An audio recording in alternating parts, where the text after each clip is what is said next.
Em uma sala de aula clara, com paredes brancas e detalhes em verde, Ruane Vaillant conduz a oficina de criação de roteiro em Porto Grande, Guarapari, ES. Ela está em pé à frente, vestindo roupa bege clara, e aponta para a tela de projeção que exibe um slide com textos sobre roteiro e narrativa cinematográfica. Os participantes estão sentados em cadeiras verdes, distribuídos pelas mesas brancas, atentos à explicação. O ambiente transmite clima de aprendizado e concentração, com a professora interagindo diretamente com o conteúdo projetado. Meu nome é Joane Vaillant, tenho 36 anos, trabalho há mais ou menos 13 anos com audiovisual e de uns tempos para cá me focando principalmente em roteiro, direção e produção de elenco. Depois eu vou falar um pouquinho mais com vocês sobre as funções também. E tem uma trajetória que começa muito ligada com documentários e com produção de videoclipes, primeiramente porque documentário é mais barato que ficção, né? Depois a gente começa a entender isso também.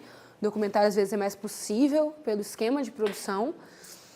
E porque era o que eu tinha mais acesso no momento. E depois comecei a fazer o que é realmente a minha praia, que é o que a gente vai trabalhar aqui hoje, que é roteiro para ficção, né? Que eu considero que é um roteiro que ele tem, eu posso dizer, um pouco mais de pegadinha, um pouco mais de trabalho ali. Enquanto o documentário a gente tem um trabalho muito grande na edição, muitos dos filmes de documentário se montam na ilha. A ficção, a gente tem isso, do roteiro ele tem que ser muito bem trabalhado, né? E aí, a gente tem aqui, eu trouxe aqui só um pouquinho dos meus 3 últimos trabalhos como diretora, para falar um pouquinho deles rapidamente antes. Primeiro, esse é um documentário chamado 90 Rounds, ele é um documentário sobre o cenário de batalha de rima do Espírito Santo, partindo de um caso, que foi o MC 90, que ele é um MC que ele foi um dos primeiros a juntar dinheiro para ir batalhar fora do estado. E aí, nisso, ele fazia as viagens dele e, sendo conhecido nos canais, é que ele conseguiu fazer carreira. Depois disso, montou a própria batalha, a Batalha do 9, fez contratos e tudo mais. De quebra, falo de outros MCs aqui, todos meus miguinhos, como eu gosto de falar, porque eu conheci eles todos criança, né? Então, meus amiguinhos aí que eu dava aula no Núcleo Afro do Modê.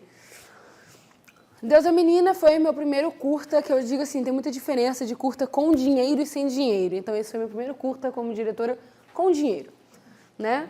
Que ele é ficção, fantasia, né? Voltado ao realismo mágico, né? Que é um tipo de fantasia latino-americana, brasileira.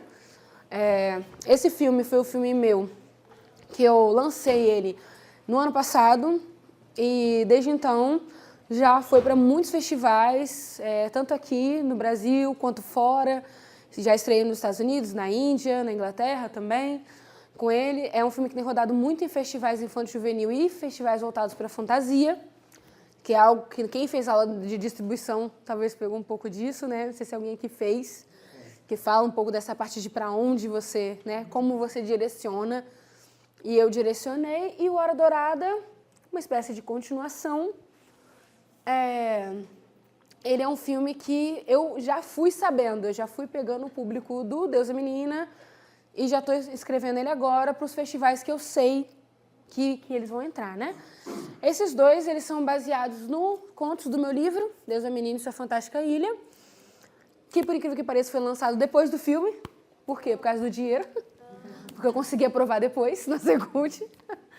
E por que eu trago isso, gente? Porque hoje eu vou falar muito sobre a diferença da gente ter uma ideia, construir uma narrativa e narrativa audiovisual, que para mim é o que mais pega, pegou muito para mim no início, mas como instrutora eu vejo isso se repetir muitas vezes. Boa tarde. Por exemplo, eu faço parte de um coletivo, também é importante falar, chamado Remonta Audiovisual, que a gente faz oficinas, cursos, né, e mentorias, focado principalmente em mulheres, pessoas trans e não binárias, mas várias ações são também abertas para todo o público. E a gente está agora com o nosso segundo laboratório de roteiro. E a coisa que eu comecei a observar como coordenadora desse laboratório foi como as pessoas têm dificuldade de entender o que é a linguagem narrativa textual e o que é a linguagem narrativa audiovisual. E às vezes você critica o que a pessoa escreveu, ela acha que está falando da história, quando na verdade você está falando da forma. Então hoje aqui eu vou aprofundar muito com vocês, e inclusive o nosso exercício vai ser sobre isso, esse exercício, tá, gente? Toda aula minha com um monte de gente ali não dá, mas com pequenininha tem exercício. Gosto de botar para escrever um pouquinho. É trazer um pouco sobre a forma da escrita, que no início a gente fala, cara, que chatice, mas depois você vê que se não for todo mundo escrevendo nessa forma, a equipe não entende o que é para ser filmado. E isso que é o importante que a gente vai trazer. Para dar apenas uma frase legal sobre o que é roteiro, é o papel do cinema. É o papelzinho. Antigamente ninguém nem via se você não fosse equipe. Hoje em dia um monte de gente transforma em livro, vira outras coisas do roteiro. Antigamente o roteiro material de trabalho. E para puxar o saco da minha área dos roteiristas, a gente sempre fala que um roteiro bom pode dar um filme muito ruim, mas um roteiro ruim jamais vai dar um filme bom. A gente, se começar errando aqui, daí é só ladeira abaixo. Eu vou disponibilizar o roteiro e argumento do Eu Sou Menina. Porque quase ninguém disponibiliza argumento e eu disponibilizo, tô nem aí, tá registrado, quem quiser ler, lê. Porque argumento é um... Quando eu falar de argumento, eu vou falar isso com vocês. É muito raro você conseguir na internet um argumento que realmente foi filmado, para você ler e ter um exemplo de como você faz, né? Só que eu gosto de disponibilizar. Começando primeiro a falar de narrativa, que eu vou trazer aqui para vocês, é a narrativa audiovisual, a interferência do diretor na construção da mensagem audiovisual, recriando a realidade sob o seu ponto de vista, utilizando-se para isso de recursos específicos, como enquadramento, iluminação, corte e efeitos especiais. O que essa frase está querendo dizer? Essa aqui meio que complementa, né, parecido, mas é que o texto, o que está sendo dito pelos atores, isso é uma fração bem pequena do que é a narrativa audiovisual. Quem vai contar é a imagem e o som. Eles é que vão estar contando a história pra gente. Então, a primeira coisa que a gente pensa na hora que a gente vai escrever um roteiro é: eu tenho que escrever o que a câmera vai filmar, não o que as pessoas estão sentindo, não o que o personagem está sentindo, não o que eu, roteirista, estou sentindo. Vou dar um exemplo prático para vocês, que é: eu quero escrever um roteiro e eu escrevo assim: Maria entra na sala. Ela está muito triste porque teve uma briga com seu marido hoje de manhã, não consegue se concentrar na aula. Ela senta, mas fica lembrando daquilo ali. Depois ela sai da sala. Aí eu pergunto a vocês, como que a câmera filma está triste porque brigou com seu marido? Ela pode filmar isso? Pode, mas ela pode filmar de diversas formas. Então, o nosso papel como roteirista é indicar como. Eu posso fazer Maria triste porque brigou com seu marido, tendo um flashback. Posso fazer Maria entrando, mostra Maria e seu marido, volta para ela. Eu posso fazer Maria mandando uma mensagem de texto para uma amiga. Caraca, eu não queria nem estar aqui hoje, briguei. Posso fazer Maria escrevendo num diário. Eu posso escrever Maria falando sozinha. Puta que pariu, de novo. Você pode fazer isso de diversas formas. Então, o que você narra enquanto roteirista é o que as pessoas vão estar vendo. Quem vai decidir o que o personagem está sentindo é o ator. É lá na frente.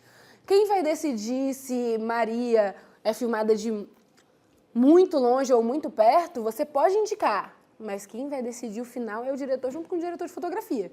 Às vezes você escreveu um roteiro e você não vai dirigir. Então, o nosso papel como roteirista é indicar.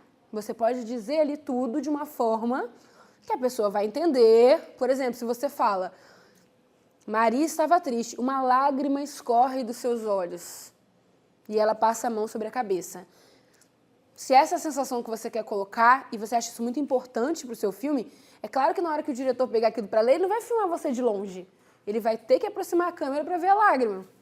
Então, você pode indicar como que você quer que a câmera filme. E essa é a diferença da narrativa audiovisual para a narrativa literária. A gente vai contar imagens. E depois do nosso exercício, a gente vai ver mais sobre isso. E aí, dentro disso, a gente tem o famoso arco narrativo. É a forma de uma história, uma jornada através dos acontecimentos com começo, meio e fim. O arco narrativo podemos chamar de arco da história, é o caminho que você cria para a sua história. Aí essa parte aqui, os personagens podem ter arcos diferentes e tal, ele é mais sugerido para longa-metragem, né? Em longa-metragem você pode ter vários personagens seguindo vários caminhos. Em curta-metragem, não. Em curta-metragem, vamos trabalhar aí com a quantidade de 20 minutos, né? O curto hoje em dia diferem, né, os locais que falam até quando pode ser um curta-metragem. Tem os lugares que falam 15, tem os lugares que falam 20, 25, 30, mas a verdade verdadeira é que grandes festivais de cinema consideram 20. Mesmo que ele está escrito lá que é 25 minutos, mas o filme de 25 minutos que vai ser aprovado é o filme do diretor que já é muito bom e já é premiado. Entre dois filmes bons, um de 15 minutos e um de 25, eles vão pegar o 2 de 15 e o seu, que ninguém conhece, que tem 25 minutos, eles vão descartar. Mas eles não te conhecem. A sua história boa não convence outras pessoas a irem para o cinema a partir de uma sinopse. Então, se você for um diretor renomado, ou se, por exemplo, o seu filme já teve uma carreira, aí ele começa a ser aceito. Mas é muito raro um filme grande, um filme além de 20 minutos, ele está num circuito de grandes festivais.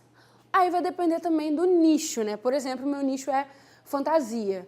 No meu nicho, entre fantasia adulta é mais comprado do que fantasia infanto-juvenil.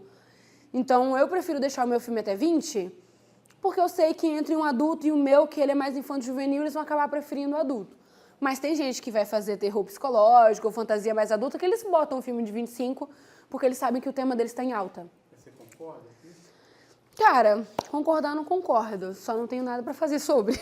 Tipo assim, não tem nada que a gente possa fazer. Igual, por exemplo, um filme da Marvel, ele pode ter 3 horas e meia, que o cinema vai comprar. Um filme de um diretor independente de 3 horas e meia numa sala, não vão comprar. Porque é o espaço da sala, né? É a quantidade de tempo que você ocupa. Mas também, gente, por que é bom você pensar um filme menor? Porque o dinheiro que você vai ter para fazer é pouco. O dinheiro que você vai ter na hora da produção, às vezes vale você reduzir o tamanho do seu filme e investir num cenário muito bom. Ou investir num mega equipamento de áudio ou de foto para deixar seu filme muito lindo, do que você investir em um monte de cenas, um monte de lugares, um monte de personagens. E dentro disso, se atendo ao arco narrativo. Um dos principais problemas quando a gente vai fazer roteiro, principalmente de curta-metragem, é a gente querer contar muita coisa no tempo pequeno. O curta-metragem, ele é uma pergunta. Ele não é a resposta toda, ele é uma sugestão. Dentro dele ali, você tem que sugerir uma ideia, sugerir uma proposta. Tem muito curta-metragem, quem já assistiu muito curta, pode ver que acaba. Você fala, ué, mas nossa, acabou o final meio aberto, né? Eu não entendi tanto esse final, ou alguma coisa assim. Por quê? Porque justamente o curta ele é para suscitar o debate, é para ele trazer mesmo as pessoas para dentro da narrativa e cada um completa o seu final. É muito comum um curta ter um final que é aberto. E para que serve o curta-metragem, gente? Primeiro, uma das principais coisas é você testar narrativas pequenas com impacto. No curta-metragem você tem várias histórias pequenas que vão te trazer um impacto sobre aquilo, que vai te trazer reflexão. E o segundo motivo, que é o motivo comercial, é muita gente faz curta-metragem porque você quer juntar seu portfólio para fazer um longa-metragem ou uma série. É o meu caso, por exemplo. Eu pretendo fazer série algum dia, então tudo que eu direciono a minha obra tem a ver com o que eu quero produzir no futuro. Então, quando eu for fazer, por exemplo, um pitching para conseguir dinheiro para uma série, não vai ser eu, uma caixa de som e um slide, vai ser eu e várias cenas que eu já gravei, falando, ó, isso aqui que eu fiz, essa locação que eu fui, essa é minha atriz que vai estar comigo, e aí a pessoa já vai olhar assim, então ela tem um plano, né? Entendi. Então é daí que a gente vai testando as coisas. E quanto mais você trouxer para o seu arco narrativo o que é de mais destaque na sua história, mais interessante. Você tem que lembrar de contar os seus pontos fortes e escolher o recorte. Você quer escrever uma história, acontece muito isso. Quero escrever um romance. E aí é um casal que eles se conheceram na época da escola, e aí 20 anos depois eles se encontram numa cafeteria e conversam sobre isso e percebem que ainda tem muito a ver. É um curta-metragem. Você não vai contar a história da escola. Você vai botar eles dois no café. E pela conversa deles, você vai entender que eles se conheceram na época da escola. E você vai conduzir o filme para que o diálogo, as lembranças, alguma foto, de repente, que está no celular de alguém, te transporte para o resto da história. E isso serve para tudo, assim. No curta, a gente escolhe um ponto E você conta esse ponto ali. A pessoa tem que entender o antes e o depois da cabeça dela. Ela tem que pensar aquilo lá. Se você contar tudo, é muito difícil você contar em 20 minutos, tá? Eu conheço diretores maravilhosos que já conseguiram. Contam uma história muito complexa, com muitos personagens, em 20 minutos. Mas isso é uma coisa que leva muitos anos. O que acontece quando, às vezes, você insere muita cena, muito personagem, muita coisa em 20 minutos, nenhuma das coisas é bem entendida. Você não entende nenhum dos pontos. Todos ficam, ué, mas quem era aquele que apareceu já sumiu? E aquela história ali, gente, onde eles estão agora? Tipo, as pessoas saem assim, porque elas não entenderam a narrativa, porque foi tudo corrido. O famoso Longuinha. O diretor aqui do estado, William Rubin, diretor de fotografia, colocou esse nome, Longuinha. A pessoa quer fazer um curta, mas o argumento dele, a história dele, é tudo de longa-metragem. Um dos principais motivos que isso acontece. As pessoas, às vezes, querem fazer o curta, mas nunca assistiram um curta. Ou assistiram poucos. Então, os exemplos que ela tem em mente são de longas. Então, quando ela vai reproduzir, ela quer reproduzir isso. Por exemplo, esse ano foi muito louco. Na hora da gente selecionar, a gente teve 68 inscrições para o Remonta, para selecionar 5 pessoas. E vou falar para vocês, pelo menos uns 20 argumentos de curta-metragem pareciam uma série da Netflix. Parecia um episódio de série. E você olha e você fala assim, cara, isso não é um curta. Pode ser que a ideia seja boa, mas essa estrutura aqui é uma estrutura de série. E é uma estrutura que funcionaria se a gente visse só esse pedaço aqui, se tivesse outro episódio mais na frente explicando. Mas dessa forma que tá, ninguém vai entender nada da história. Então, você tem que passar. Então, uma coisa que eu aconselho a todo mundo que quer escrever curta, que é uma ótima maneira de começar no cinema, é ver curtas. Tem o Porta Curtas, que é um canal gratuito. O Prime Video tem sessão de curtas. Tem o Itaú Cultural. Eu posso passar uma lista depois para vocês, junto com o material, de vários lugares que tem curtas para ser acessível, inclusive vários festivais. Logo depois que acaba o festival, eles deixam, tipo, uma semana os curtas lá. Inclusive o Festival Grande Otelo, que seleciona os melhores do país, que passaram pelos grandes festivais, ele deixa depois esses curtas um mês liberado na página deles. Então você pode ver, tipo assim, o filme que ganhou Gramado, o filme que ganhou Inhotim, os filmes que ganharam os grandes festivais vão estar lá, está disponível. Aí eles deixam por um tempo, logo depois do prêmio, né? Em Grande Otelo, inclusive, o nosso estado ganhou ano passado, a GG ganhou com o filme Remendo, ganhou o prêmio Grande Otelo, que a gente está numa fase muito boa do cinema capixaba e a gente tem ganhado esses prêmios. E aí, gente, eu gosto sempre de trazer um pouquinho desse aí, isso aí é porque eu também dou uma oficina de criação de personagens. Eu acho muito importante a gente pensar no personagem. O personagem, ele guia a história, ainda mais em curta-metragem. Às vezes você tem uma pessoa no centro da narrativa. E a gente sempre se lembrar de criar essa persona antes de colocar ela no curta. Você lembra assim, vou colocar aqui quem ela é, o que ela gosta, as roupas dela, como ela fala, ela é tímida, ela não é. Tem uma estratégia muito boa que é você fazer uma entrevista com o seu personagem como se você fosse um detetive. Seu personagem tem que responder. Ele foi acusado de alguma coisa, o detetive botou ele aqui na mesa, ó, e vai perguntar. E aí, o que você tem que saber com o seu personagem? Ele é falso ou ele é verdadeiro? O detetive vai falar e ele vai responder? Ele é tímido ou ele é solto? Ele tá com medo ou ele é corajoso? Tá nem aí pro... Então, menos importante do que a resposta que ele vai dar a essa entrevista é como ele vai agir perante essa situação de estresse. Que aí você vai desvendando quem ele é, os caminhos que ele vai ter ali. E se você tiver, sei lá, 2 personagens muito marcantes, faz com os 2. Bota os 2 lá, faz a pergunta para ele que você consegue ter. Uma coisa que difere muitos curtas que conseguem, né, atrair mais atenção, e até longas mesmo, filmes de longa-metragem, é um personagem forte. Um personagem ame ou odeio, mas que você sabe, sai do cinema lembrando dele. E pensando, caraca, quase como se ele fosse uma pessoa que existiu. Às vezes ficando com raiva porque ele fez uma decisão que você fala, por que ele fez isso, gente? Ou então, agradecendo, caraca, que bom, né, que ele tomou essa decisão, perante tudo podia acontecer, ele foi sensato. E você só vai ter esse tipo de ideia se você se compadecer, se você empatizar com o personagem que está ali sendo falado. Inclusive, me pediram dicas lá de construção de personagem, uma das coisas que eu falei é, gente, seja fofoqueiro, tá, primeiramente. O roteirista, ele quer saber da vida dos outros, sim. né? Ouve as histórias que as pessoas estão sabendo. Observa a pessoa na rua, observa a pessoa na televisão, como ela fala, né? Como ela se mexe, os trejeitos dela vão te ajudar a construir um personagem mais crível, né? Um personagem parecido isso de você observar alguém na televisão, ou às vezes alguém que trabalha com você, alguém que você conheceu por um dia. Eu, às vezes, acontece, topo com pessoas em evento, alguma coisa assim, eu falo, caraca, é um personagem pronto. É só eu trocar o nome e tá aqui, na minha frente, assim, sabe? E a gente depois usa dentro das nossas histórias, assim, nas minhas histórias, com certeza, tem várias pessoas.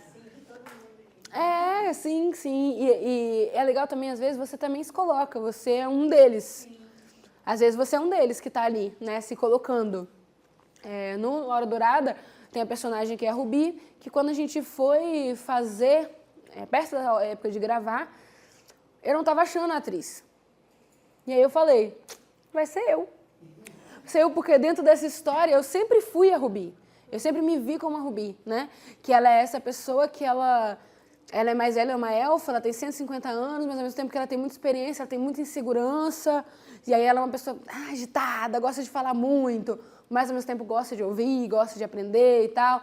E aí quando eu vi, eu falei, quer saber? Eu vou fazer a personagem da Rubi, e é isso aí, vamos embora. Porque eu sempre me colocava entre as pessoas ali. Um dia até perguntaram, você é Catarina nas suas histórias, né? Que eu falei, gente, vocês acham que eu sou a deusa? Você acha que eu me vejo como uma deusa? Com 10 anos tinha o segredo do universo? Acho que não. Acho que eu não sou essa daí, não. Identificação, assim, todo personagem, na literatura, todo personagem tem um pouco do autor. Tem. Nesse caso, também. Eu acho que tem, eu acho que sempre tem. Não necessariamente o protagonista. Não necessariamente. Às vezes você é outra pessoa, ou aquela também é uma ideia sua, né? Uma ideia de como você gostaria. Mas sempre parte, eu acho, da sua experiência, assim. Por isso que, por exemplo, para séries é muito ruim quando uma série tem poucos roteiristas. Não sei se vocês aqui acompanharam o Game of Thrones, que é uma série que ficou muito famosa e as últimas temporadas foram muito ruins. Por quê? O autor ele era diretor de televisão, né? O George R. R. Martin, o escritor do livro. E ele escrevia o livro com um grupo de 10 fãs que corrigiam o autor, inclusive. Falavam, isso aqui, não, essa pessoa que você falou que é primo, você já tinha falado lá. E a história dele sempre foi assim. A partir do momento que chegou o ponto da história que não tinha um livro para se basear e eles tiveram que criar o texto, só eram 2 roteiristas, não muito experientes. Game of Thrones foi o 4º trabalho deles na televisão. Isso não é nada para uma série daquele porte. E a série foi por água abaixo. E muito porque os personagens foram mal conduzidos. A narrativa deixou de ter as características dos personagens. Porque série, geralmente, você trabalha com 8, 9. Porque, por exemplo, vai ter uma pessoa... Exemplos assim de série que fizeram sucesso. Friends. Friends era uma série que tinha ali 6 amigos e tinha uma mulher lá que ela só escrevia a Rachel. Ela só escrevia essa personagem. Tinha outro personagem, um cara que escrevia o Chandler e o Ross, e tinha o Ross escrevia ele mesmo, o outro escrevia o Chandler e o Joey. Então você tinha ali... Por que é uma comédia pastelão, mas os personagens fazem sentido, porque as pessoas estão escrevendo partindo de pessoas reais. Já em curta-metragem, a gente tem pouco tempo. Então, o que é interessante? Não trazer tanta contradição de cara para o seu personagem. Porque só tem 20 minutos para você explicar quem é ele. Se cada hora ele faz uma coisa, não tem tempo nem da pessoa gostar ou não. Aí ela fala, nossa, mas uma hora ele é calmo, outra hora ele é bravo, aí ele é tímido, depois ele é agitado. Você não tem como trabalhar um laudo ali em 20 minutos. Então, você vai ter que trabalhar com uma persona. Você vai ter que trabalhar com uma ideia da pessoa. Eu acho muito difícil, criação de personagem, mas muito fascinante. Eu acho que quando a gente começa a fazer a fichinha do personagem, escrever tudo sobre ele e tal, a história vai vindo junto. Você vai construindo narrativa e a história vai vindo. Quando você pensa, mas fulano gosta muito de ir pra praia, hobby dela favorito. Talvez tenha praia nesse filme, hein? Você vai trazendo as coisas através do personagem. Uhum. Eu não entendi ainda o que esse caminho. Como é que forma tem esse caminho? Que limite é esse? O que é esse? Eu vou falar um pouco mais pra frente sobre isso, mas é legal você perguntar. O arco narrativo dentro da história, ele é como se fosse uma linha que você traça do início do seu filme até o final. Não necessariamente o filme tem que estar com o final fechado, mas você não pode ter cena que sobra. Assim, Exemplo, entendi. Então esse caminho que a história percorre. É a narração mesmo. Ó, Essa narrativa. a narrativa, como se fosse um narrador pensando. Um exemplo muito comum, gente, quase todo mundo que está começando a aprender a escrever, seja roteiro, seja conto, eu dou nas duas coisas. A pessoa vai contar a história, aí começa a história assim. Fulano de tal acordou, tomou café, se arrumou e foi para a escola. E aí eu pergunto, por que você está falando isso? Aí, não, como assim? Ué, ele sonhou com alguma coisa estranha? Ele brigou com alguém no café da manhã? Ele esqueceu alguma coisa em casa? Para que você tem que mostrar ele acordando? Mostra ele onde ele tem que estar. Então, o caminho narrativo é você pensar, para que essa cena está aqui? Se eu botei ele acordando, tipo, eu boto acordando algumas vezes no Deus da Menina. Por quê? Porque a personagem tem questão com sonhos. Ela sonha com o passado e com o futuro. Então, quase sempre que eu mostrar ela ou a mãe dela acordando, é porque tem essa relação. É um contexto. Então, essa linha é como se eu fosse te contar um caso. Exatamente. Me aconteceu em tal coisa. Eu não vou começar com todo o meu dia até chegar. Exato. Que é uma coisa que pessoas fazem na vida, mas também fazem enquanto escritores, que é ser prolixo. Que é você contar uma história que vai e volta, que vai. Eu tenho uma colega que ela começa uma história, depois você esquece qual era a história que ela começou, porque ela vai por Tantos caminhos, né? que a gente fica, qual que era a história inicial mesmo? É incrível. E tem filme assim, tá? E tem filme assim, curtos e longos, que você fala, gente, mas pra que eu vi isso aqui? É possível que essa linha narrativa também ela vá se construindo assim, tipo, né, você não tem assim a história toda, é 20 minutos, mas você vai achando ela. Acho, com certeza. Acho que você vai achar até a edição. Desde o momento que você pensou até a ilha de edição, eu vou mostrar aqui o caminho que eu percorri no meu, vocês vão ver um pouco, que as coisas elas vão surgindo para você. É bem sempre legal você ir fazendo os pontos da sua história desde cedo, mas você também ter consciência que a história é viva. E ela, às vezes, ela vai pedir uma coisa que você vai ter que fazer. Que nos leva, inclusive, a nossa amiga falou sobre ali, a gente aqui, né, dar muitas voltas, falar disso aqui, gente, que é provavelmente o texto mais importante que vocês têm que fazer. Mas eu acho que cabe personagens complexos. O que eu acho que não cabe são atitudes complexas. Do tipo, dentro daquele tempo que você tem ali, você fazer várias coisas que não se combinam sem ter um final que te mostre por que ele fez isso. Seria, tipo assim, Joãozinho toca muito violão e vamos contar a história dele aprendendo a tocar violão. Fica 6 meses ali o cara aprendendo a tocar dó, ré, mi. Aí é o complexo, entendeu? Eu acho que é mais ou menos, mas, por exemplo, no seu exemplo, Joãozinho aprendeu a tocar violão. Aí eu passo 10 minutos do meu curta mostrando o Joãozinho tocar violão. Aí na próxima cena, chega uma pessoa e fala, e aí, Joãozinho, vai tocar um violão? Ele fala, não sei tocar violão, nunca toquei. Aí você fala, ué, por que isso aqui tá aqui? Né? Às vezes é muito bom você colocar uma atitude complexa se a sua história é sobre isso. Se a sua história é sobre uma pessoa que vai ter suas reviravoltas, que vai pensar e tal, e o final tá caminhando para isso, aí você pode colocar. De resto, é legal você colocar a complexidade dentro da mesma ação. Por exemplo, um personagem, ele tá ali. Ele tá falando uma coisa com você, mas ele tá fazendo outra coisa. Por exemplo, um personagem que tá aqui falando com você, ele tá assim, fica calmo, tá? Porque tá todo mundo calmo aqui e só você que não tá calmo. Aí você fala, ué, mas ele tá falando, por que ele é assim? Aí você consegue entender em uma ação que ele fala uma coisa, faz outra coisa. Ou então que ele se mostra de um jeito, mas é inseguro. Aí é melhor do que você fazer uma ação que contradiz a outra ação. É meio que isso, mas é sempre bom que o personagem seja complexo. É limpar, né? É limpar a quantidade de vezes que ele vai aparecer, o seu personagem, às vezes é pouca. Se você tem, por exemplo, o Deus e a Menina tem os personagens iniciais que são só para iniciar a história, mas ali dentro eu tenho principalmente o Tempo de Sempre e a Catarina, são 3 pessoas, falando quase o filme inteiro. E mesmo assim, eles não têm o mesmo tempo de tela. A Catarina tem muito mais do que os outros 2. Então a Catarina eu trabalho as contradições mais nela, mas os outros 2 eu trabalho um ponto deles, um lado que a Catarina vê deles, né? Porque ela é a protagonista. Fala de storyline, inclusive eu vou falar um pouco desse filme aqui que eu coloquei de exemplo. Primeiro, é a história em uma linha. É contar tudo o que se sabe sobre o filme no menor espaço de tempo, destacando o que há de mais universal e também de mais diferente sobre o filme. Parece loucura, né? Mas por que eu falo que esse é o texto mais importante? Eu já fui banca, tá, gente? Algumas vezes. Nunca fui de edital, graças ao bom Senhor, mas já fui banca de evento, já fui banca de festival, de laboratório. É muita coisa pra gente ler. É muita coisa pra ler e geralmente quando chega pra você ler, você tem 5 dias pra ler e dar uma resposta. A maioria. A maioria você está ganhando pouco, lendo muita coisa, tendo que escolher num tempo recorde. Você não vai ler todos os roteiros de todas as pessoas. Você vai ler o que te chamar a atenção pela storyline, pela primeira página do roteiro, ou se for festival, pelos primeiros 5 minutos de filme.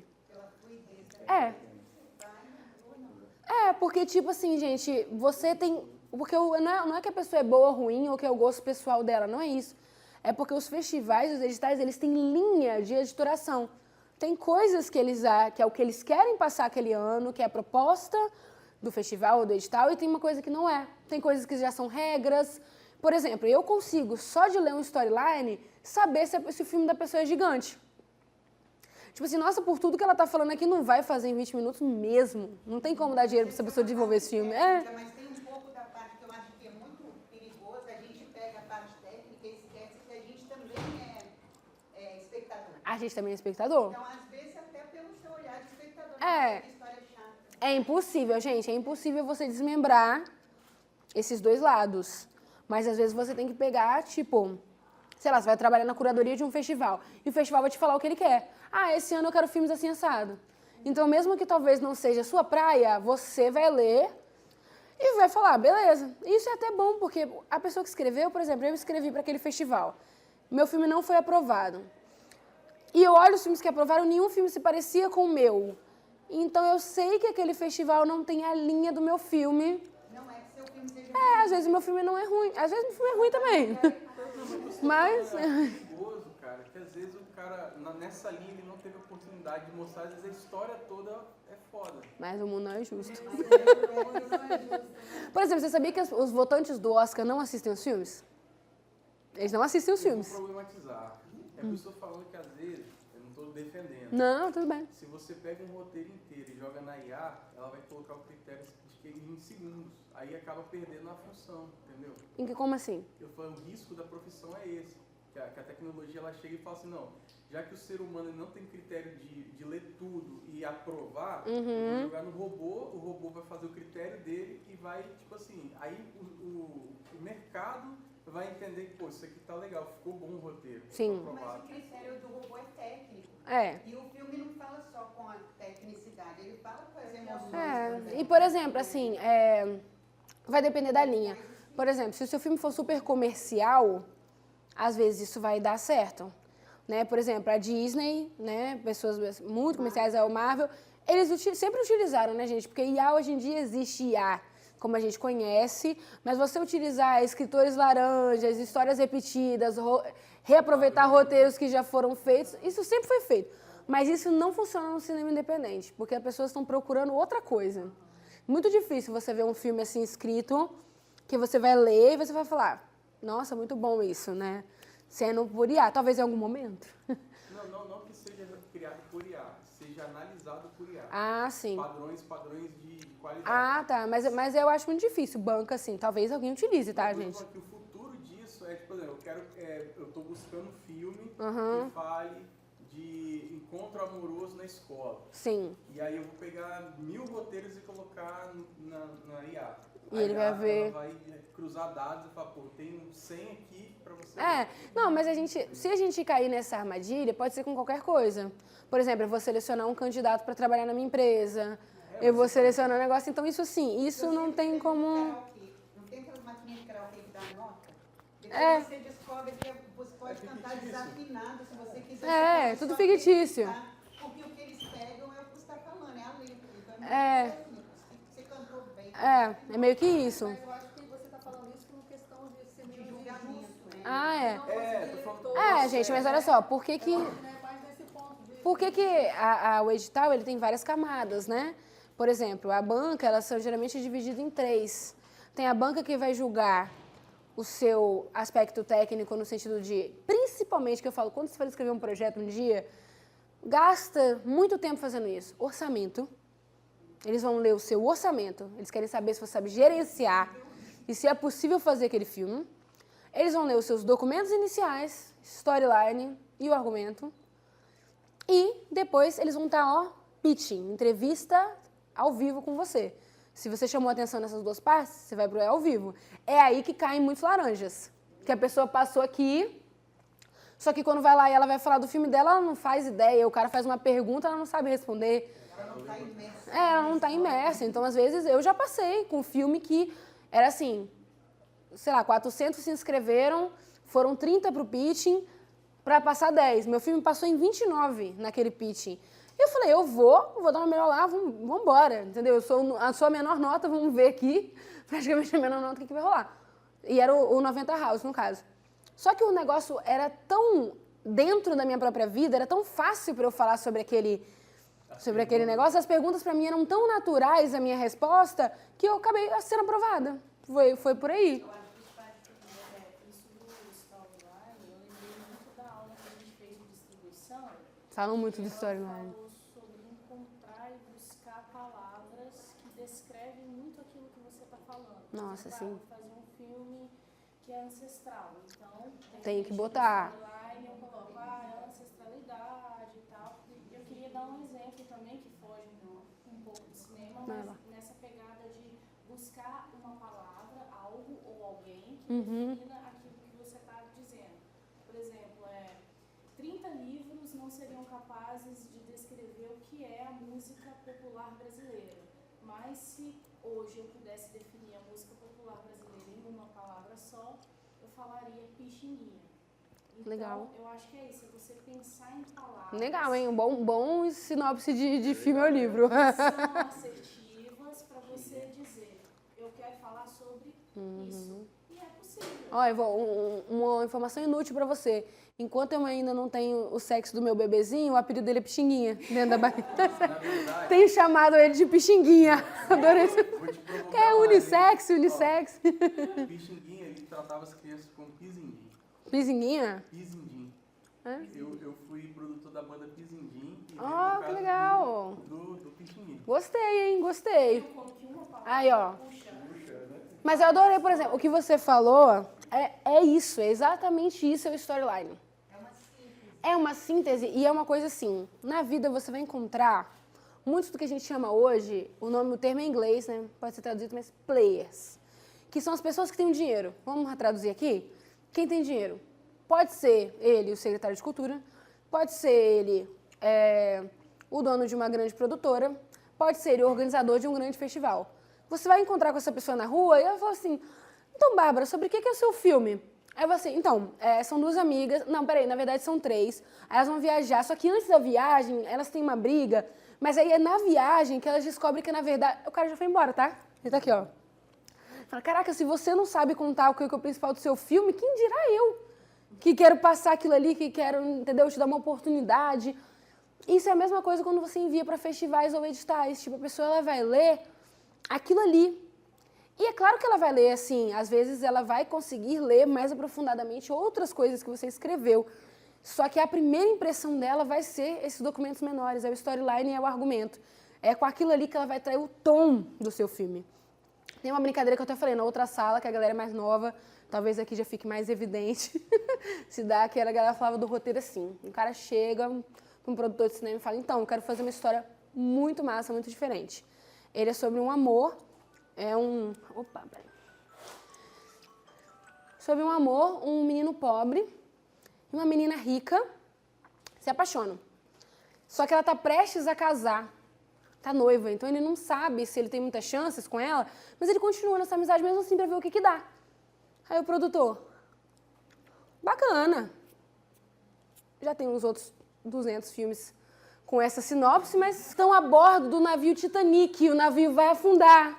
Ah, porque você não começou com essa parte, então, que é a parte onde o seu filme é diferente. Esse amor está acontecendo num navio que vai afundar numa das maiores tragédias. Ah, tá, então o seu ponto do seu filme é o Titanic e não o romance. Então, às vezes, quando a gente pensou na história de primeira, a gente tem uma ideia do que ela é, mas a partir do momento que a gente vai desenvolvendo, a gente vai entendendo a força dela.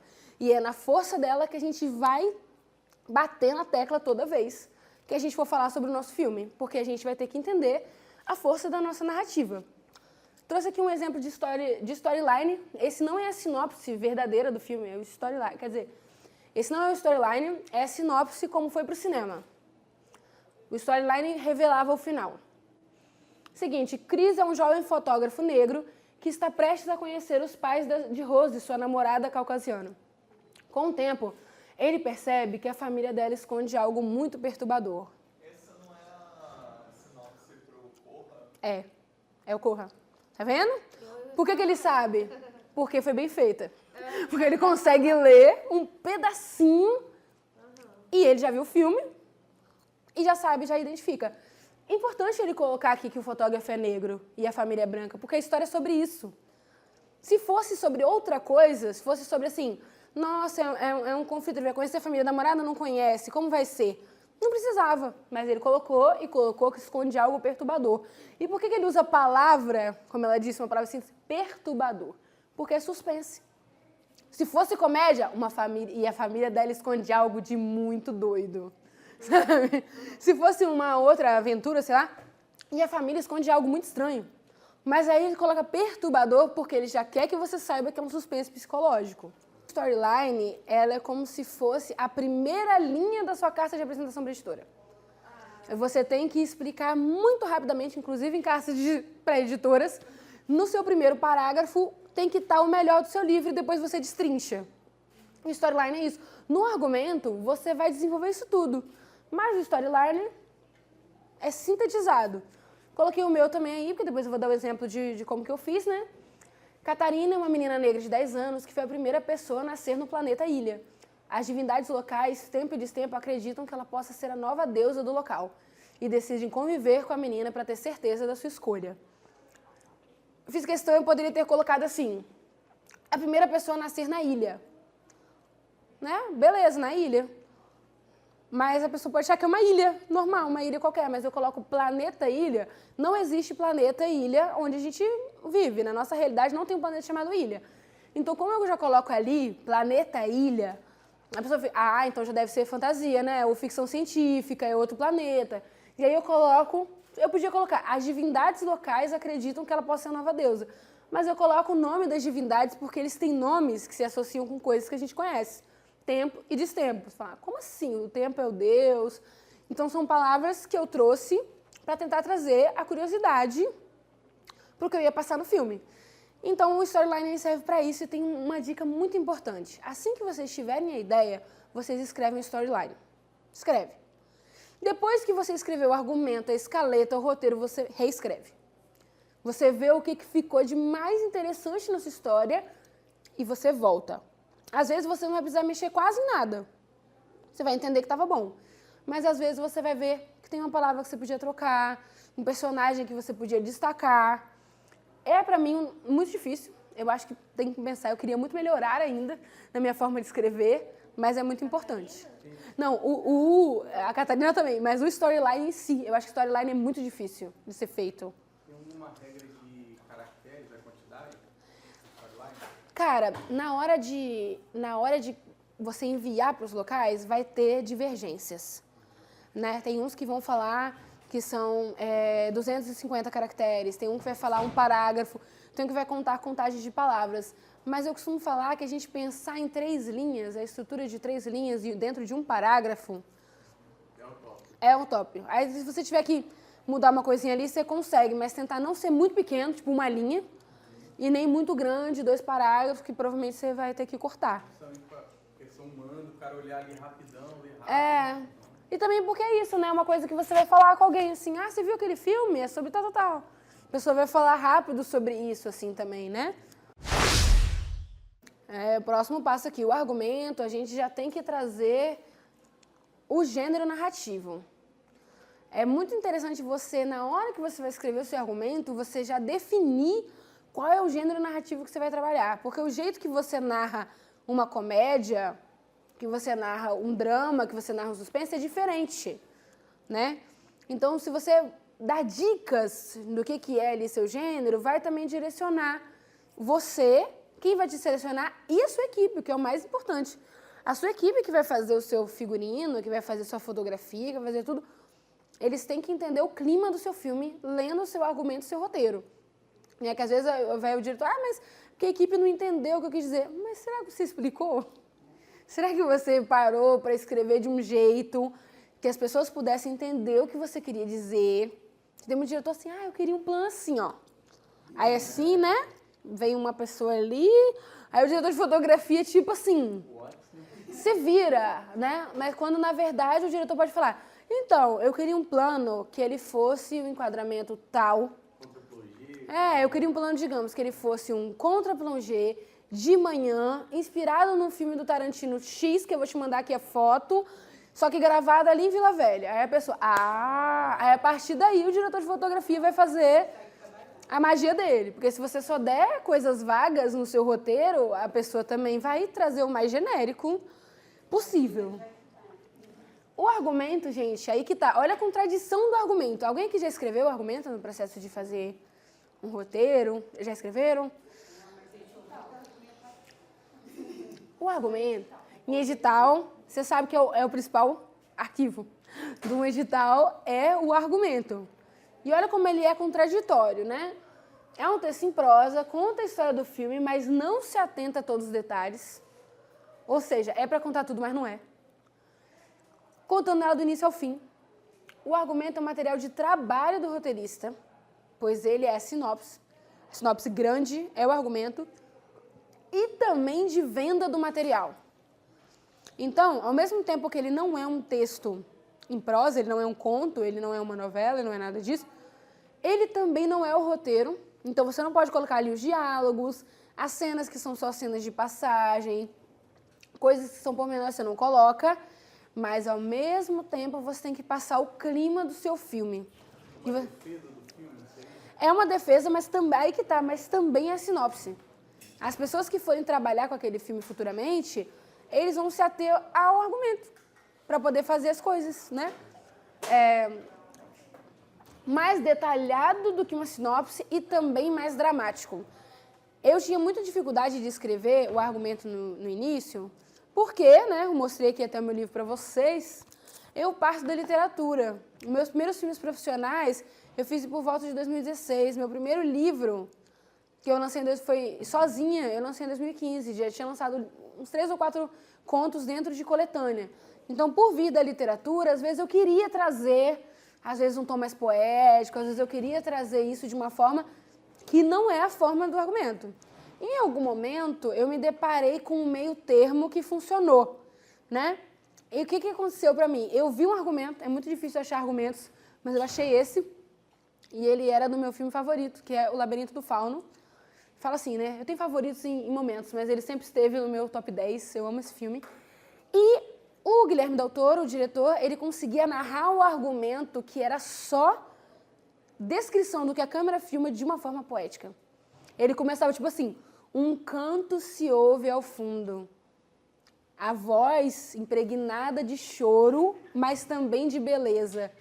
Na tela, o negro, não se vê nada. Aos poucos se vê tudo o que importa. Fulana de tal, Ofélia, está deitada. Esse canto pode vir dela ou não.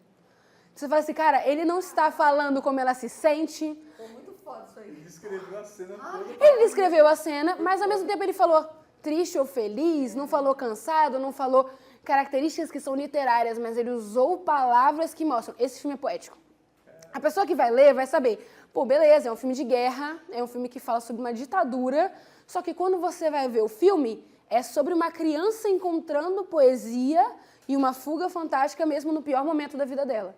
É sobre isso. E pra quem vai gravar, vai pensar... Não, quando alguém vai... Exatamente. Quando você vê o diretor, quem fez a música, quem editou, ela vai olhar e falar, caraca, entendi.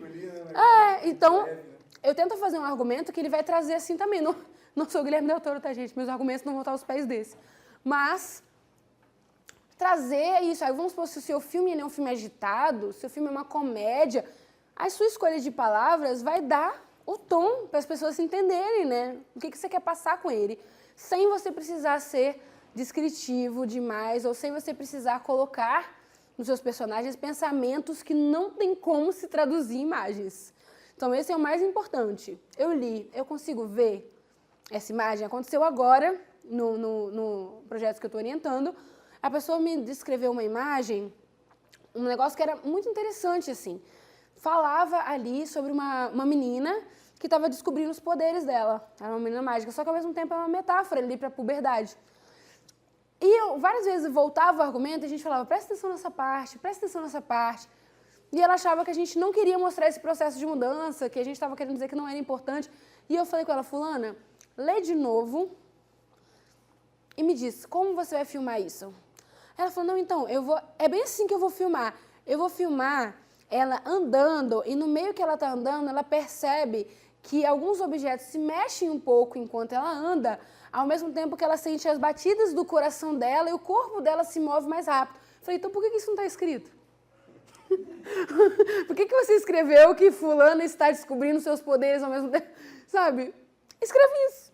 Isso que você acabou de falar. Olha que lindo, olha que cena legal. Você está escondendo de mim por quê? Bota na tela. O argumento, ele traz isso que a gente está vendo, então. É o que você está vendo. Ele não vai contar tudo igual ao roteiro, né? Ele não vai separar em dia e noite, personagem XY, mas ele vai trazer a forma fílmica. Vou contar uma linha. Os brotos estavam sentados no banco da cantina da escola enquanto tocava sirene para a aula do turno vespertino. Quando falo broto estava sentado, para onde você é remetido? É uma década de 50, assim, né? É uma história que vai se passar antigamente. É isso aí. Tipo, se você falasse assim, sei lá, os cria estavam em pé, não sei aonde, as minas. Você fala,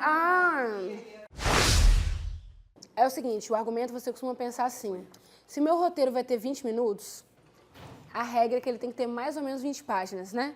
Antigamente, isso era mais cravado, tá? O primeiro livro do roteiro, o manual do roteiro do Sid Fields, ele falava, o roteiro de longa-metragem é 1 quilo. Você pesava o papel e tem que ter isso. Hoje em dia não é assim. Tem gente que escreve de várias formas, né? Tem uns diretores, sei lá, o Hitchcock, ele escrevia cada pormenores e os roteiros dele tinham um roteiro de longa-metragem que é para ter 100 páginas, ele tinha 200.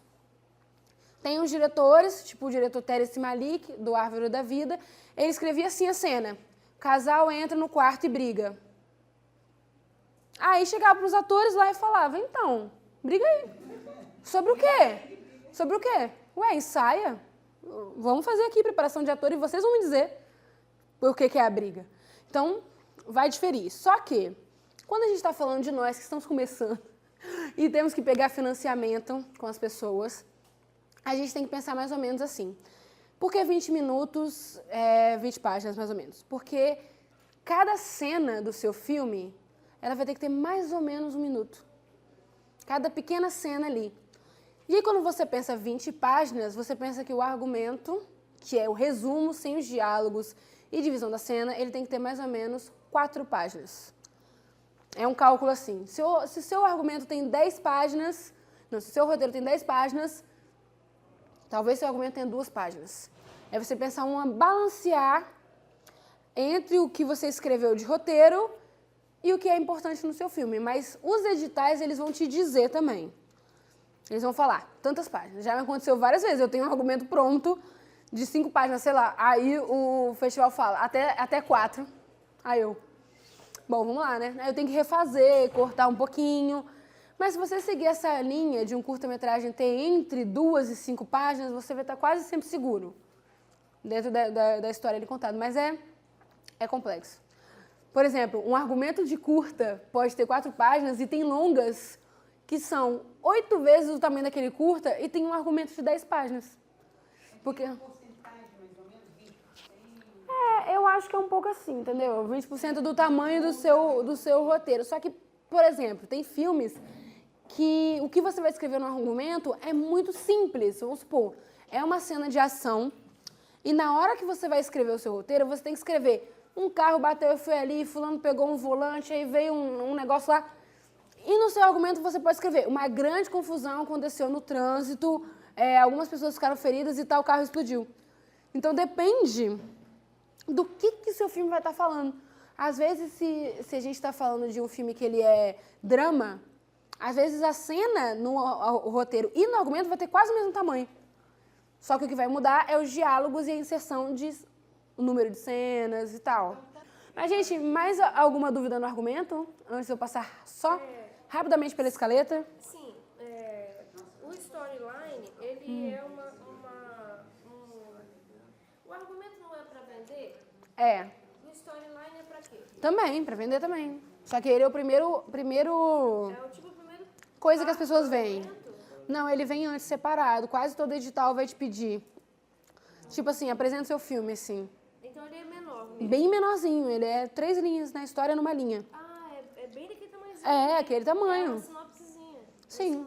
Que depois você pode até usar ele pra divulgar. Na época dele ir pra festival, pode ser o mesmo. Tem uns que mudam, mas pode ser o mesmo. E o argumento, ele já é a história inteira. Inclusive, gente, não tem essa de esconder coisa. O argumento é cheio de spoiler mesmo. É pra contar tudo que acontece até o final, os pormenores. Não esconda nada, mostra tudo que é importante. Pra encantar também, né? Para encantar também. Terminou de escrever o argumento, antes de você botar no edital, inclusive a Secult exige. Para você escrever no edital dela, você tem que registrar o seu argumento na Biblioteca Nacional. Às vezes você não tem um roteiro inteiro, mas você quer registrar o argumento e a ideia, bota lá a storyline, bota lá o argumento, bota lá os personagens, bota um plano que você tenha e registra a ideia com o nome que você quer. Descreve no meio se tem outras possibilidades de nome que você pode trabalhar e é a única forma de você se proteger. Ainda assim, gente, pode acontecer. Pode acontecer porque o plágio é um negócio que está aí, mas o melhor jeito é registrar. Registrar tudo. Gente, a escaleta, ela é o planejamento que você faz antes de você escrever o roteiro, depois, geralmente, de escrever o argumento. Mas tem gente que começa pela escaleta, antes de fazer o argumento. Por quê? A escaleta, ela é onde a história ganha forma, né? Mais do que pensar os beats, né? Que é o que vai acontecer, na escaleta se pensa a estrutura dessa construção narrativa. Então, na escaleta, tem várias formas, né? Escaleta de uma página, que é você literalmente pegar uma página, no Word ou no Drive, e botar tudo que acontece no seu filme naquela página. Ah, mas não deu numa página, então reduz. Até ficar uma página. Para quê? Para você entender o que é mais importante. A escaleta de uma página vai te ajudar, às vezes, a escrever o argumento. É como se fosse tópicos, quando você vai escrever uma redação. Vou começar assim, depois assim, depois assim. E vai te ajudando a pensar essa estrutura. Mas isso pensando o plano, Pensando no roteiro. o roteiro. Pensando no roteiro. Depois tem gente que utiliza a escaleta para o plano de filmagem também. Tá, beleza. Ele é muito utilizado depois. Essa está sendo a minha dificuldade, que é só roteiro aqui. É, só roteiro. Mas o roteiro, ele tá em todos os processos, né? O plano de filmagem, muitas vezes, ele vai partir do roteiro e da escaleta. Mas assim, se for de uma página, como é que você faz ele fazer assim, depois assim, depois assim, depois assim? Tipo assim, é bem resumido. Você vai colocar os tópicos no que é mais importante. Tem gente que faz, gente, escaleta de uma página para longa-metragem. Aí você fala, nossa, mas como a pessoa consegue? Consegue, ela conseguiu falar em uma linha. Então ela também consegue fazer em uma página o que é mais importante na história. E aí depois você vai nos outros formatos de escaleta, aí sim, colocando tudo. Tudo mesmo que vai ter. Às vezes você quer começar a história, só que você percebe que tem uma cena lá no final, que se você coloca lá no início, ela dá uma ideia para a pessoa de o que vai acontecer aqui. Tem muito filme assim. Começa com uma cena, você fica... Então, e se a cena for boa... Para mim, o melhor exemplo é de um livro, que agora virou série, mas que é maravilhoso, que é 100 Anos de Solidão. Começa com, em frente ao pelotão de fuzilamento, o coronel Aureliano Buendia lembrou do dia que o pai dele levou ele para conhecer a neve. Quem é ele? Que neve? Que pelotão de fuzilamento? Por que ele vai morrer? E aí você entra na história antes dele nascer. E aí você fala, caraca, o cara me deu uma imagem aqui. Pensa sobre isso, sabe? E às vezes, quando você vai organizar a escaleta, você vai deixar tudo que você pensou, mas numa ordem diferente. Que vai fazer mais sentido, que vai ficar mais atraente para as pessoas verem e melhor para contar a sua história. Por exemplo, tem um filme também de romance chamado One Day, que é um filme muito legal que acompanha um casal de amigos que em algum momento se apaixonam ao longo da vida deles, se não me engano, 10 ou 12 anos, num dia específico do ano. Por causa, né, todo mundo sabe o motivo. Mas qual foi a escolha deles? Eles pularam um ano. Eles passaram, mostraram o primeiro ano, o segundo ano, pulam o terceiro ano, vai para o quarto, quinto, sexto, quando chega o final do filme e acontece uma grande tragédia, eles te iludem com um dia do ano que foi ótimo, que tinha acontecido antes, e você entende todo o motivo do romance deles ter acontecido ali. Porque simplesmente o diretor escolheu deslocar esse pedaço para o final. Então tem uma sensação de completude, assim, parece, nossa, tá tudo certo, eles ficaram juntos. Mas não, é uma grande tragédia, tá, gente? Se forem ver um dia, se prepare para chorar bastante. Mas eu...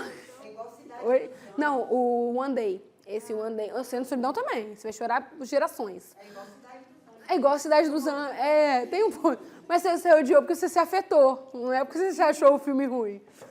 Então a escaleta ela é muito pra isso, gente. E também pra você ver uma das coisas mais importantes na hora de escrever roteiro. Quantas cenas esse filme tem. Porque às vezes você vai entender que seu filme tá grande ou que tem uma coisa que nem é tão importante pra você que você tá gastando 10 cenas pra falar disso. Aí você fala, caraca, mas isso pra mim era só uma coisa que eles iam ter, uma conversinha. Só que você fala, caraca, tá nessa cena, tá nessa... Ah, talvez eu tenha que escolher. Talvez eu tire essa cena, talvez eu aumento essa cena e diminuo essa. Talvez, às vezes, você pensa, na hora que você vai contar a sua história, que tinha um personagem super legal. Aí é um curta-metragem de 20 minutos. E aí tinha lá, você fala, nossa, eu amava esse personagem, ele aparece em 2 cenas. Aí você fica assim... Decupagem, seria isso? Seria tipo uma decupagem, né? Que na edição a gente faz. Na edição, costuma-se muito aproveitar o que foi pensado, né, na escaleta, mas é como se fosse uma decupagem do roteiro. Legal. Você vai buscando isso ali e a escaleta vai te mostrar isso e vai te ajudar no seu plano de filmagem, que a amiga já falou aqui, que o plano de filmagem é um documento que você vai utilizar na hora de gravar o filme e que o que ele vai fazer? O principal, né?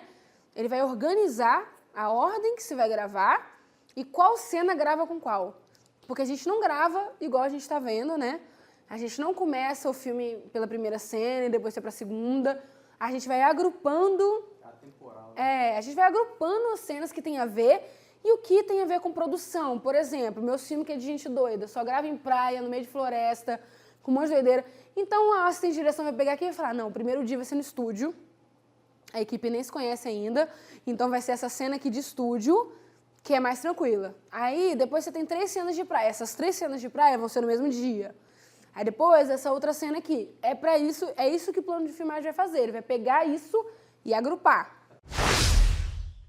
Gente, eu vou trazer, não vou ler tudo, tá? Mas vou trazer para vocês só uma explicação, que eu vou passar um pedaço de um texto literário, um pedaço do meu argumento e depois eu vou mostrar o filme para vocês verem essa diferença da forma de narrar as coisas. Esse aqui é um trecho, os trechos que eu vou passar para vocês são basicamente o mesmo trecho, a mesma coisa que eu queria contar ali. Só que vocês vão entender as diferenças de quando a gente está falando de literatura e cinema. Por exemplo, nesse texto aqui, que é o prólogo desse livro, né? É o prólogo do Deus é um Menino e Sua Fantástica Ilha. É o tempo que está narrando. É o ponto de vista dele. Esse é o meio, mais ou menos assim, na segunda página do conto. Ele falando de Catarina, como ele descobriu a existência dessa menina que ia ser a deusa. Um dia, ela ouviu, mas não falava, nem andava. Na verdade, ela ainda estava sendo feita no ventre quente de sua mãe, mas ela era tão tinhosa a garotinha que deu um jeito de chegar. Todo dia ela encostava a sua mãe e enviava um pensamento, de um lugar intocado, enorme, sem dono e que esperava por ela. Cada vez que a mãe sonhava, mais um pedaço se revelava, até o dia que a mãe viu. A garotinha estava feliz, com um sorriso no rosto e uma coroa na cabeça. Então Luzia, a mãe, tinha certeza, tinha que vir para cá. Não era fácil, porque ao contrário da ilha, Luzia tinha dono. Humanos com sede de poder que não sabem que são deuses, mas fingem que não são. Que são. aprisionam ela e seus iguais. Por lá, chamam isso de escravidão. Muitos fazem isso na história da Terra. As justificativas foram muitas. Os donos de Luzia diziam que era pela cor da pele. As desculpas são muitas, os motivos se repetem. O egoísmo, a ganância, a crueldade. Por isso Luzia tinha muito medo de partir, mas o sonho repetido era maior que o empecilho e o medo de não conseguir. Assim, juntou-se a outros tão desesperados, tristes e sonhadores quanto ela, e seguiu a trilha úmida do sonho recorrente. O fim da trilha parecia impossível e inacreditável, uma lagoa. Não tinha como voltar, nem rodear sem serem pegos. Luzia já sabia, teria que afundar. Os outros ficaram incrédulos, mas Luzia foi firme e não deixou ninguém se desgarrar. Afundaram apenas para ter certeza que aquele não podia ser o fim da trilha. Afinal, eles mal tinham começado. Você percebe que é literatura, né? Então ele foi lá, explicou, é um livro infanto-juvenil, ele está explicando o conceito de escravidão para a criança, né? Para criança e adolescente. Falou as informações. Ela teve um sonho. Desse sonho, era como se a filha dela estivesse dizendo para ela que ela tinha que partir. E chegou lá, ela convenceu outras pessoas a se jogar numa lagoa. Né? É isso aí que Luzia fez. Depois eu passo para vocês, porque tem um pedaço maior para vocês poderem ver mais sobre isso, né? Agora o argumento. Esse aqui é o texto fílmico, o texto de como a coisa vai ser mostrada em cena que a gente manda para os editais. Então eu tive que escolher o quê? Como eu mostro o sonho, como eu mostro a ilha. Aquele lá do roteiro. Aquele lá é um conto. É um conto. Esse aqui já é o argumento. Começa assim. Luzia está boiando em uma água escura. Espelhos boiam ao seu redor. Ela é negra, está grávida de 8 meses. A iluminação do local vem de cristais e espelhos que flutuam acima da cabeça. Devido a isso, a dimensão não é nítida. Luzia olha para os lados assustada, segura o pingente de seu cordão. É um relógio de corda. Luzia vê o olho de uma criança negra refletido em um dos espelhos, mas a criança não está no local. Luzia respira fundo algumas vezes e se levanta. Luzia e 3 pessoas não identificáveis andam pela mata silenciosamente. Luzia é a única que olha para frente. Ela vê uma luz amarela muito forte que se movimenta atrás das árvores. Luzia se lembra de uma conversa que teve com o curandeiro. Ela e ele estão sentados no chão, próximo a uma fogueira. Ele fuma um cachimbo e sofeja. Luzia conta sobre o sonho e sobre a luz. O velho encara o pingente de relógio. Luzia abre o pingente e vemos que o relógio gira no sentido anti-horário. O velho diz que Luzia já decidiu o que fazer. Luzia é escrava numa fazenda de café e não quer que sua filha seja escravizada também. Luzia caminha novamente ao lado do grupo. Bento, né? Aí explica quem é Bento, né? Tem que explicar como é a pessoa. Pergunta sobre a direção. Luzia diz que tem certeza. Nana, descrição de Nana, negra, corpo e tal, aperta as unhas sobre o próprio corpo. Zé pergunta sobre o local e Luzia sinaliza para ele não falar. Zé aponta para uma grande lagoa. Luzia diz que é para entrar nela. Bento se surpreende, não concorda. Luzia olha com ternura e explica os seus sonhos e seus motivos. Bento não quer que Luzia leve o cordão da casa grande, mas ela diz para se lembrar que vai levar para se lembrar do tempo perdido.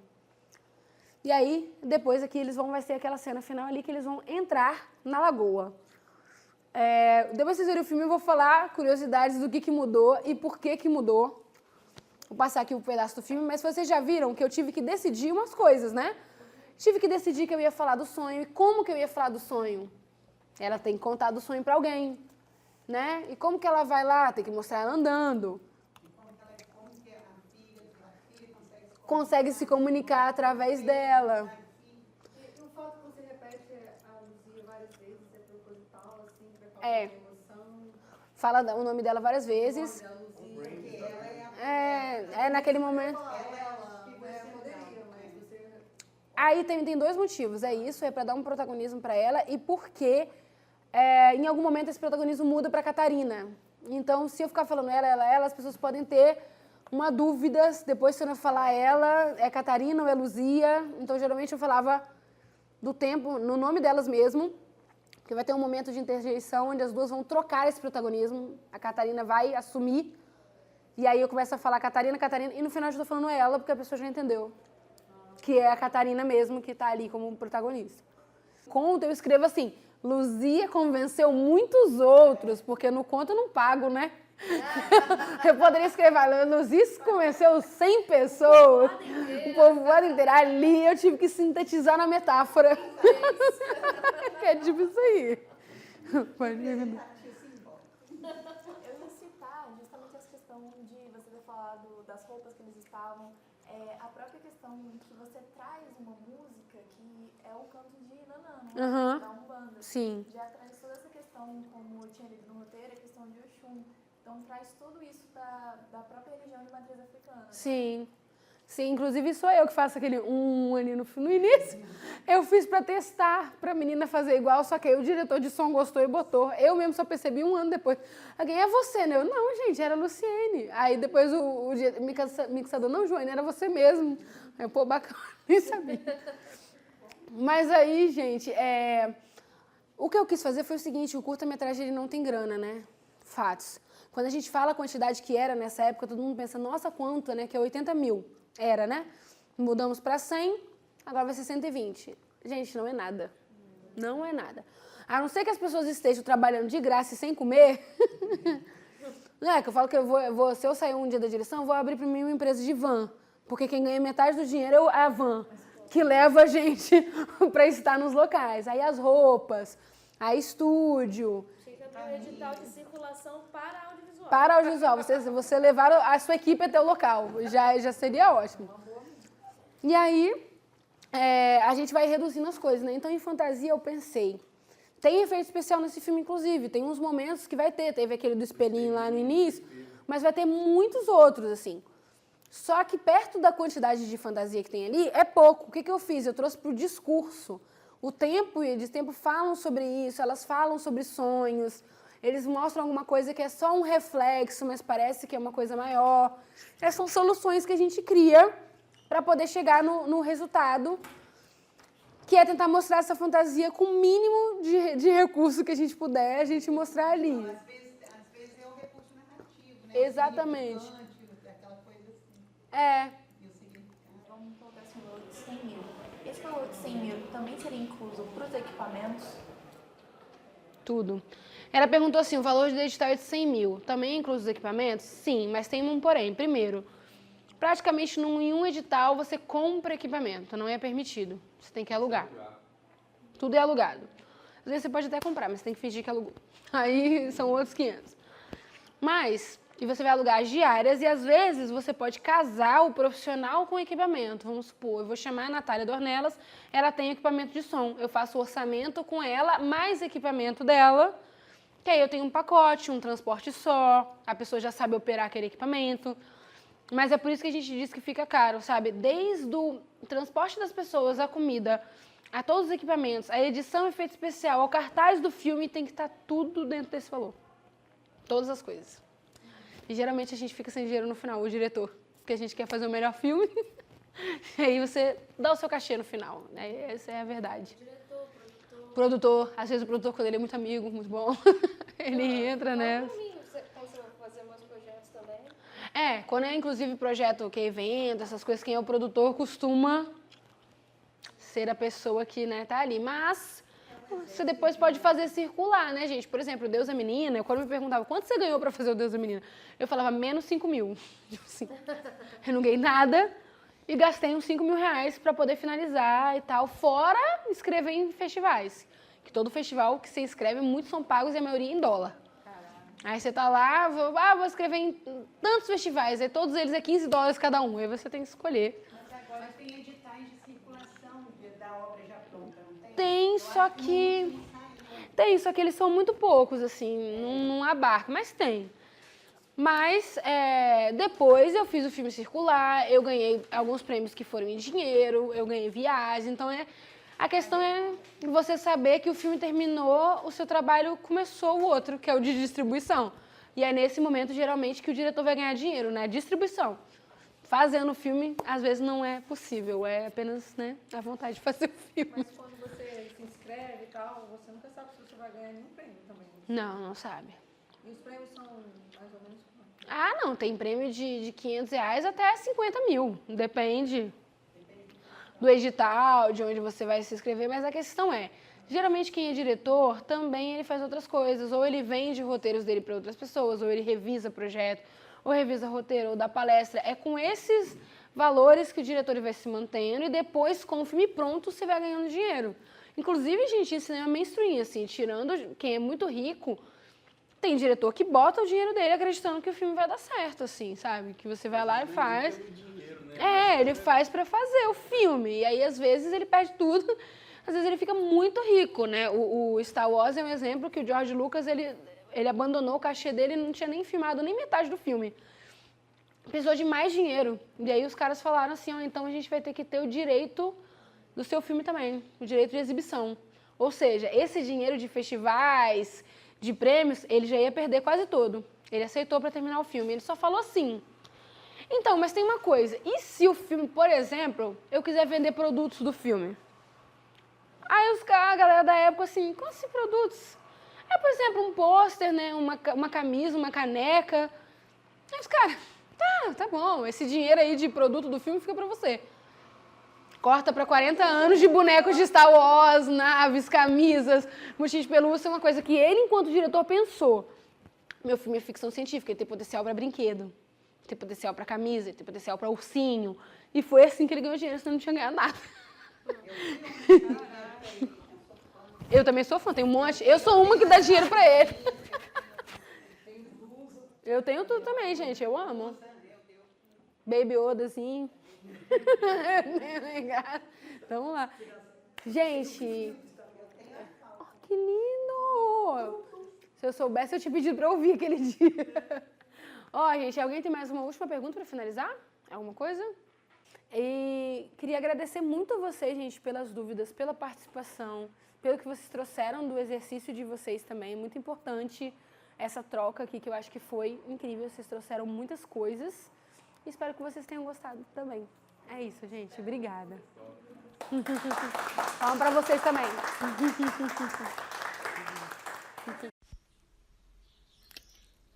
Esta foi a oficina de criação de roteiro ministrada pela cineasta e roteirista Joane Vaillant, como parte do projeto de oficinas de cinema e audiovisual de Guarapari, Espírito Santo, promovidas pelo coletivo Amamos Porto Grande, do projeto que foi selecionado no edital 010-2024 da Política Nacional Aldir Blanc, Prefeitura de Guarapari, Governo Federal.